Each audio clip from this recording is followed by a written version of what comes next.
നമ്മുടെ ഈ എക്സോസ്റ്റ് ഫാനിൻ്റെ ഇടയിൽ കണ്ടോ, ഈ സ്പോറ് ഇങ്ങനെ അടിഞ്ഞുകൂടും. അത് നമ്മുടെ ഫാനിൻ്റെ എഫിഷ്യൻസി കുറയ്ക്കുന്നൊരു സാധനമാണ്. ഈ വെള്ളപ്പൊടി പോലെ കാണുന്നുണ്ടോ, അതുപോലെ ഇതിൻ്റെ ആക്സിലും വരുന്നുണ്ട്.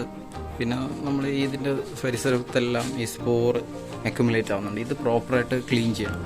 ഇത് കണ്ടോ, നമ്മുടെ ഈ നെറ്റിൽ ഇതാ ഈ ഭാഗത്ത് ബ്ലാക്ക് പോലെ ഇരിക്കുന്നത് ഈ സ്പോറ് വന്നടിയുന്ന സാധനമാണ്. ഇവിടെ ക്ലിയറാണ്. ഇങ്ങനെയുള്ള പോയിന്റുകളെല്ലാം ക്ലീൻ ചെയ്ത് എപ്പോഴും റെഗുലറായിട്ട് അത് ക്ലീൻ ചെയ്യണം. ഇവിടെ നിന്നും ഒരു ചെറിയ സ്പോർ പോലും ഇരിക്കാൻ പാടില്ല. അങ്ങനെ സ്പോറൊക്കെ ഇരുന്ന് കഴിഞ്ഞാൽ ഉള്ളൊരു മേജർ പ്രോബ്ലം എന്ന് പറഞ്ഞാൽ നമ്മുടെ പ്രോപ്പറായിട്ട് നമ്മുടെ ഷെഡിനകത്ത് പ്രോപ്പറായിട്ട് എയർ സർക്കുലേഷൻ നടക്കാതെ പോകും. അങ്ങനെ എയർ സർക്കുലേഷൻ നടക്കാതിരുന്ന് കഴിഞ്ഞാൽ ഉള്ള മേജർ ഇഷ്യൂസാണ്. പലപ്പോഴും പലരും അവരുടെ മറ്റ് മഷ്റൂം വിടർന്നു വരുന്നില്ല, ഇങ്ങനെ ഇറഗുലർ ഷേപ്പിൽ വരുന്നു, നല്ല ഭംഗിയില്ലാത്ത മഷ്റൂം ഉണ്ടാകുന്നു. ഇതിനെല്ലാം മേജറായിട്ടുള്ള റീസൺ ഈ എക്സോസ്റ്റ് ഫാനിൻ്റെ ഔട്ട്ലെറ്റിൽ എന്തെങ്കിലും ബ്ലോക്ക് ഉണ്ടാകും. ഇത് സാധാരണ മറ്റൊരു ലോവർ സിസ്റ്റം ആൾക്കാർ ഉപയോഗിക്കുന്നുണ്ട്.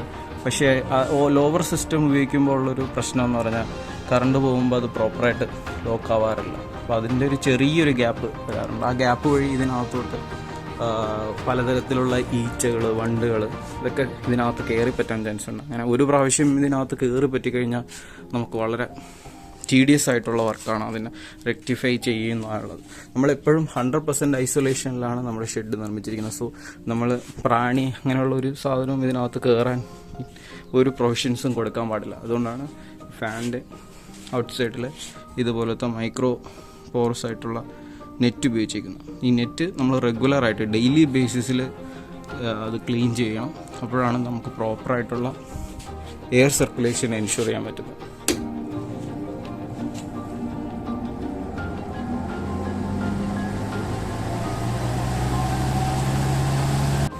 എക്സോസ്റ്റ് ഫാൻ എന്ന് വരുന്ന എയറിൻ്റെ ഒരു ഫ്ലോ കൊണ്ട് പറക്കുന്ന ഒരു ക്ലോത്ത് പീസാണ് വേണ്ട. ഇത് നല്ല രീതിയിൽ ഫ്ലൈ ചെയ്യുന്നതിൻ്റെ അർത്ഥം ഈ മൈക്രോ നെഷ് ഉണ്ടല്ലോ, ഇതിനകത്ത് സ്പോർ അടിഞ്ഞ് ഇതിൻ്റെ എയർ ഫ്ലോയിനെ ബ്ലോക്ക് ചെയ്തിട്ടില്ല എന്നാണ്.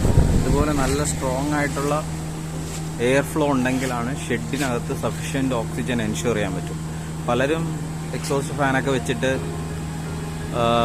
കൂണ് പ്രോപ്പറായിട്ട് വിടർന്നു വരുന്നില്ല, വിരിഞ്ഞു വരുന്നില്ല എന്നൊക്കെ പറയുന്നതിനുള്ളൊരു മേജർ ഇഷ്യൂ ഈ നെറ്റിൻ്റെ ഇടയിൽ മൈക്രോ സ്പോർ അടിഞ്ഞു കൂടിയിട്ടുള്ള ഒരു ഇതാണ്. പിന്നെ ഇതിന് പകരം മറ്റേല്ല നമ്മൾ ഒരു സിസ്റ്റം ചെയ്യാറുണ്ട് ഇതുപോലെ. പക്ഷേ നമ്മൾ അലുമിനിയം ഫാബ്രിക്കേഷൻ ചെയ്ത് വെക്കുന്നുണ്ടല്ലോ ലോക്ക് പോലെ, അങ്ങനെ ചെയ്യുമ്പോഴത്തേക്ക് അത് പ്രോപ്പറായിട്ട് ഇത് അടയത്തില്ല. അപ്പോൾ അതുവഴി ആ ചെറിയ ഹോൾ വഴി അകത്തോട്ട് പ്രാണികൾ കയറാനുള്ള ഒരു സാധ്യതയുണ്ട്. അതുകൊണ്ടാണ് നമ്മൾ ഇതുപോലുള്ള എയർ സർക്കുലേഷൻ എൻഷുർ ചെയ്യേണ്ടത്.